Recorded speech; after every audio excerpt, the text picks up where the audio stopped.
Hello again, this is the second try of this. Hell,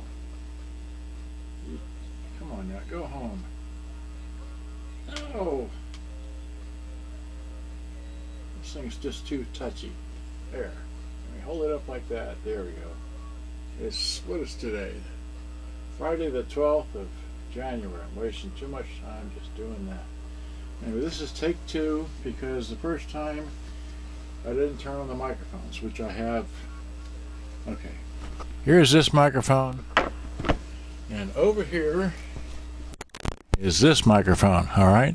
Hi. Hello. Okay. Let me get to it. This is how I repaired this unit. So here we go. The radio is playing in case you hear it faintly in the radio. So that's that end. It's got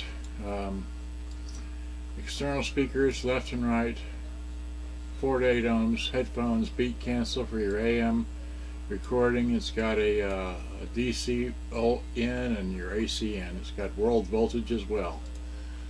Okay, that's the other view. That's the back. That's the up close view inside the battery compartment, and it has a ground for attaching your phono. Okay, and there's the label. It's 24 watts, but who cares? It doesn't mean anything. It's consumption value only. That's the this has a fine tuning knob. It's got some paint flecks on there I can't do anything about. Alright, and then there's the bottom. It's the top. Let me go through the controls briefly. It's got stacked left and right volume, bass and treble, a function with a line-in selector. It's got separate inputs for the line-in or phono, which is nice, better than having a switch. Your radio, your tape, power off. So you got your edit button for editing, putting a blank space between the music that you record on the cassette. Okay, here's your switchable selection for the tape that you're using. And then here are your buttons for that. And then over here you have your loudness on and off, your FM mute on and off, and then you have the stereo mono switch along with your FM, shortwave 2 and 1 and AM bands. Okay, you have dual antennas, they both click into place, they're complete. Okay, here's the back again with a flash. Notice the dirt in the back. It takes 8 screws to unscrew the unit from the front to the back. The front folds, comes off like that. There's that. And just here's I tried to get a picture of it's a 16 centimeter 4 ohm 6 inches across woofer. Okay, that's the radio side right there. That's the amplifier side. That's the tape deck in the center. And this is a close-up view here of how it was before I started dismantling it here. That's the goo, the guitar, another view, another view, another view, and a full view now before we started unassembling it. So now here's the wires that you take off to the amplifier, and then that's the for the tape sense APLD. That's for the speakers. Okay, that's for the microphones. All right, they plug in there, and then there's the. Okay, here's the tweeter detail for those that really got to know. Whoops, there it is. Okay, and that's the center APLD function thing there. Okay, there's the front of it. It's a 6 inch, 6-inch woofer. Okay. And here's that. This is how now when you take this apart, you got to remove this tuner string, how it runs. You know, I run it up close. There you go. It goes like that and disappears. There's another gentleman in eBay UK selling a Shark 8585, and he said that that he could. Anyway, that he viewed the belts on it, and quickly he said it's not quick about it because you cannot see the belts without taking the radio out and then flipping the tape deck over. So you cannot stick your head unless you have a mirror like a dentist mirror.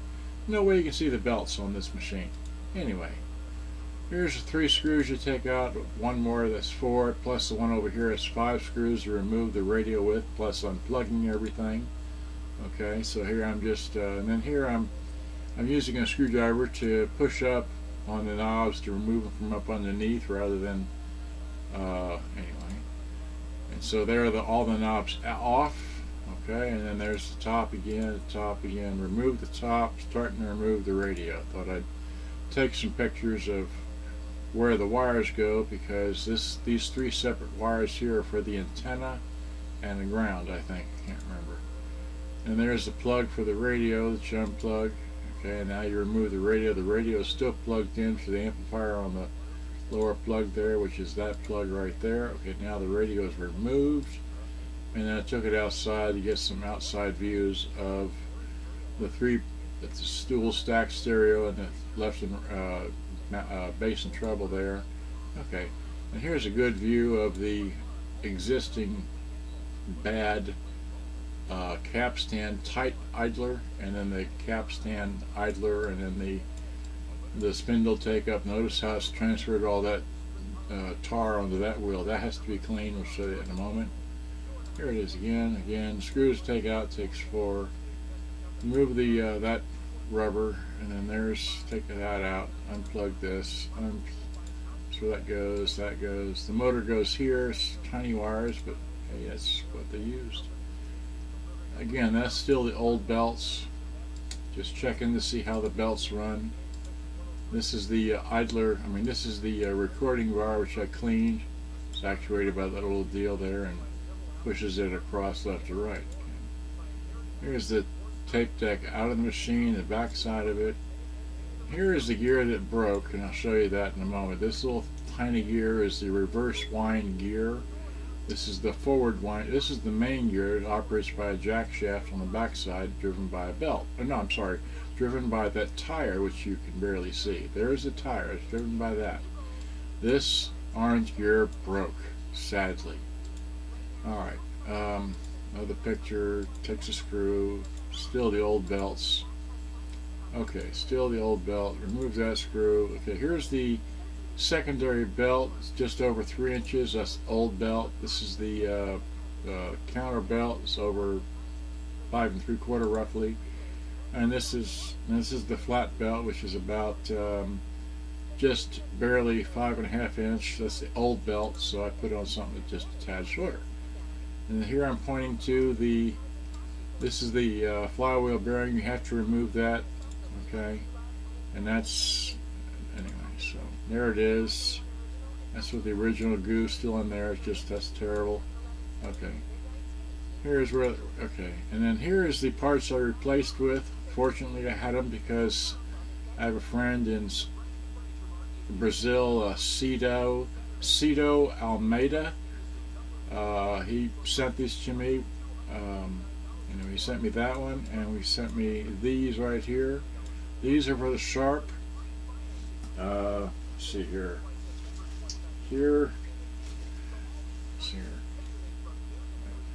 These are too big, or these are the wrong diameter. They're not the right size.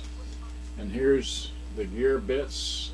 I don't know if you can see that, but that's just really. Wait, does it show it? That's just really tiny. Wait, I should really. Well, here, let me just zip along. I'll change the focus. Well, and then this is the. Let's get the old tar out. Here it is, nice, pretty, and clean. Has a little brass bearing in the top. Yeah, I clean, and then of course here I'm cleaning with, I'm using turpentine for this one to clean those. Okay, so yeah, like that. Here's the old idler tire. This one was dry rotted. Okay, and there's that. It's nice and clean. It doesn't go like this. It goes like that, and try to put it back together. Put the rubber inside and put it back through.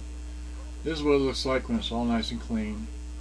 There it is, nice brand new rubber rubbing against a nice new tire, which then in turn pushes against the spindle and then gives you your take-up speed proper. Alright, there it is again. New belts. Okay. Then I remove the chassis to get to this part here, which is the recording bar, which I squirted stuff in and works it back and forth to make sure. Okay, and then I used that to clean the heads with. I used denatured alcohol and trying to clean the corrosion off of this head. I couldn't get it off, but I got it really clean, but still looks like that, sadly, but it plays alright. That's okay, and that's just new belts put on there, and I cleaned up the flywheel, and so I got nice new belts on there. Oh yeah, let me go back one. I want to show you this. I forgot to mention it. These grommets that hold this motor on place, they're bad. As you can see, there's a gap there, and this one's not even flat flush like it should be. It was bad. Had to shim the motor here to make the motor tilt back so that the belt would not pop off and not go this way. I made it so it would go down, made it where that belt would go down and tend to stay on better. And then lastly I did was I had when I put new belts on, it would ran just a tad slow, so I had to jump the speed up by putting a jeweler's screwdriver into the little hole there, and then while you're playing a tape, just adjust the speed. I use Bon Jovi Slippery When Wet to do it with. Okay, so that should be taking me back. There we go, I was done. So now I'm going to check the time on the radio or the thing. Okay, I was a little faster than the first time, but I did it with a silent. I made a video here earlier and I made it silently. So what I want to do is I want to move the camera down. Okay. So here's the camera down, wide out. Oh, the other way. Okay. So I want to get it on that. Now zip in. Okay. Down a bit.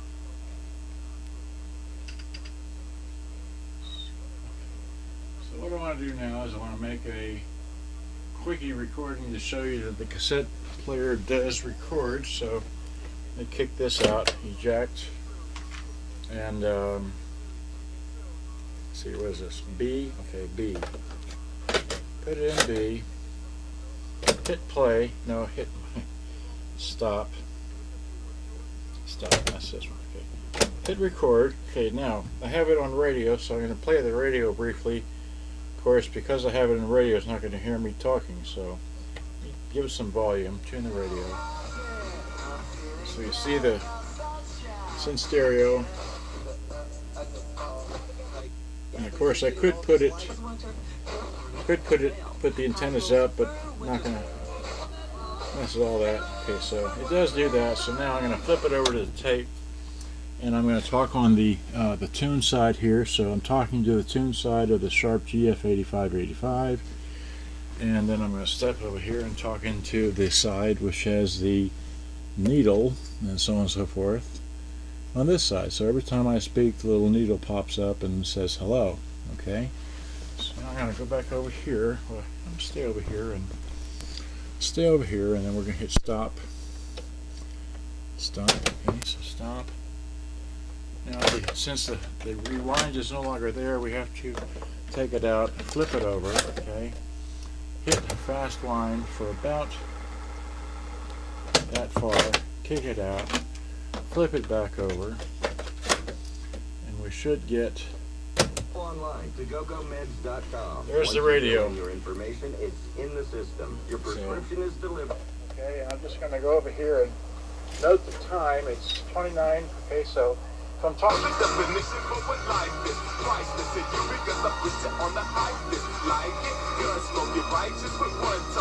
I have no idea who that is talking there. Is that Wild Man? What's that talking about? Is that? Oh, okay. You're getting all these likes. Winter sale. Cosmos Fur Winter.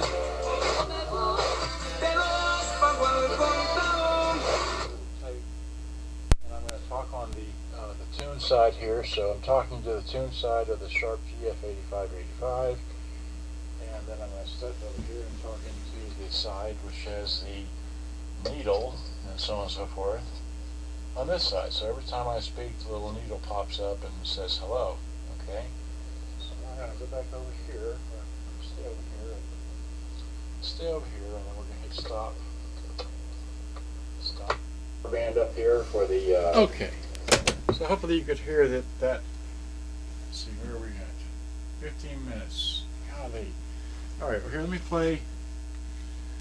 play this 15 minutes. Okay. I'm gonna try and play this here. This is at the beginning of the tape of whatever that is. Hit play.